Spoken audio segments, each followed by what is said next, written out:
Within the pyramid's ancient walls, countless enigmas slumber, waiting for the destined hour to awaken, and my fellow seekers of truths untold, that hour may just be upon us.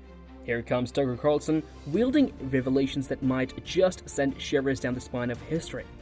What cryptic whispers has he decrypted from the very soul of the pyramids? Your curiosity, an insatiable fire, will not be left smoldering, for we are your touchbearers into the abyss of antiquity. So gather round, kindred spirits, as we'll set sail through an ocean of sand, with the stars as our guide to unearth the arcane truths that Tucker Carlson dares to divulge. Imagine a thriving neighborhood on the outskirts of Cairo that conceals a historic wonder right in plain sight: the magnificent Giza Plateau. Over 4,500 years ago, a forward-thinking pharaoh named Khufu made the decision to carve his name forever by building a marvel right here on this plateau. The Great Pyramid of Giza is an incredible structure that causes people's mouths to drop open and their hearts to beat. This enormous tower, which now stands with its head held high at a height of 480 feet, was once the king of all structures and reigned supreme until the Eiffel Tower usurped its title. The base of the pyramid spans a staggering 13.5 acres, which is approximately the same as 10 football fields. This magnificent structure was painstakingly crafted by piecing together 2.5 million individual stone pieces, each weighing about 2.5 tons. But wait, is this the result of some kind of complex mathematics or cutting-edge technology? Absolutely not. This was a marvel of human spirit and invention that had never been seen before. An ocean of manual laborers and skilled craftspeople, unified under the banner of aspiration and pride, exhibiting their indomitable will and amazing talents in the organization of resources and personnel.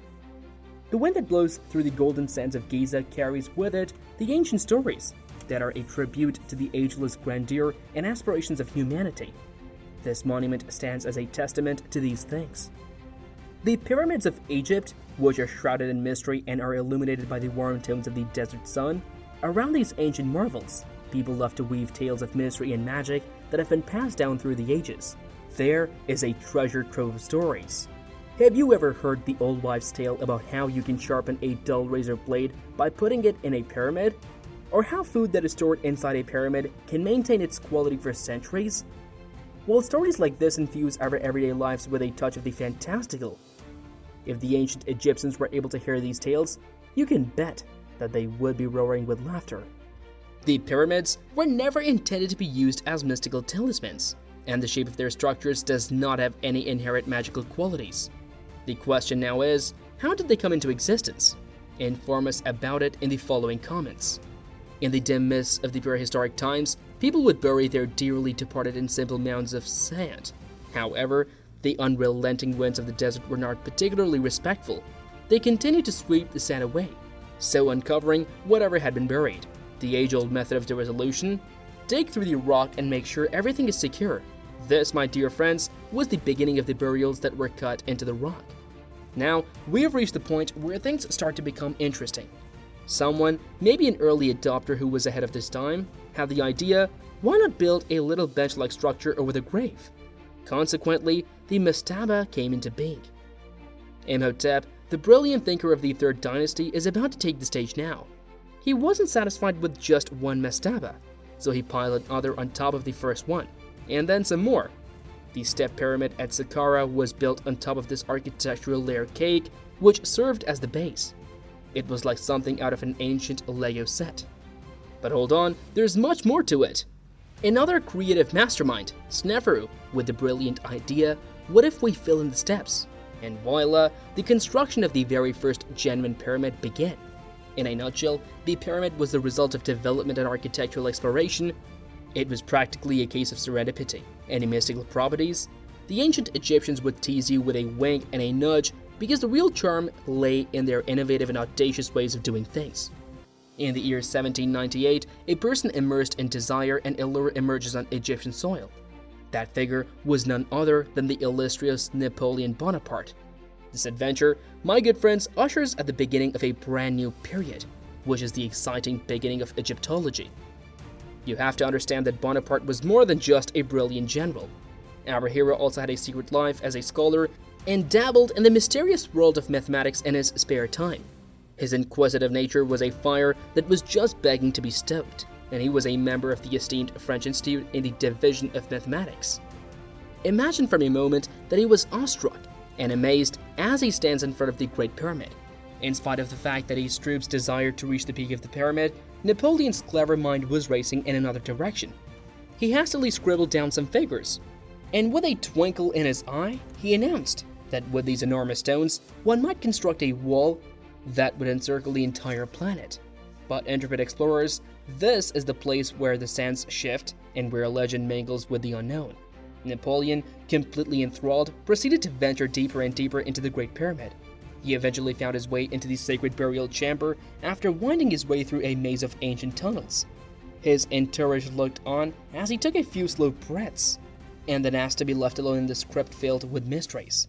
As they waited outside, each passing minute seemed like an eon to them. When the doors finally opened with a groan, they were greeted with a face that would go down in history as one of the most terrifying. Napoleon, as pale as the moon above the desert, his eyes wide with awful images. "What did you see?" An officer dared to speak, hardly raising his voice beyond a whisper. "Never mind," Napoleon said in response. "You wouldn't believe me." Mysticism and a sense of longing were intermingled in the rumors that floated through the air about what had happened earlier in the day. The narrative revived many years later on the wind-swept island of St. Helena, which was also the location where Napoleon spent his final days in exile.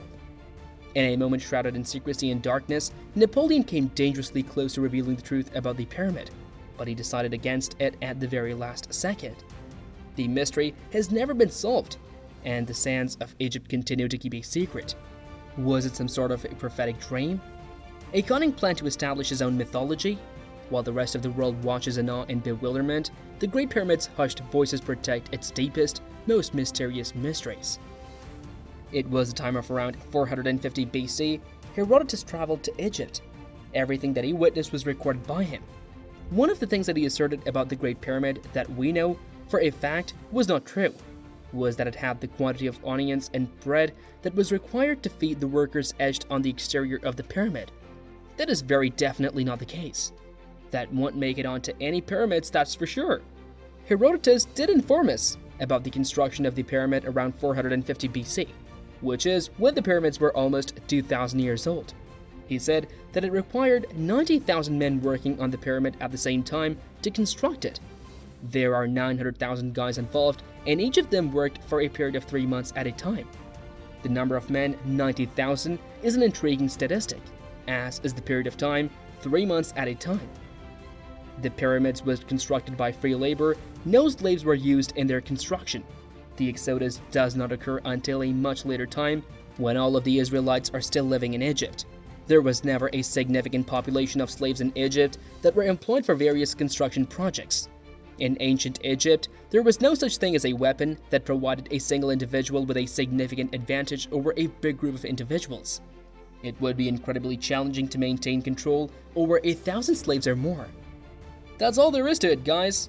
The secret truth about pyramids has been revealed. And thanks to Tucker Carlson, we trust that our investigation has left you stunned and excited to learn more about the mysteries of our past. But hold on, there's more to come on this trip. Make sure you subscribe and enable notifications to reveal all of our exciting discoveries as they happen.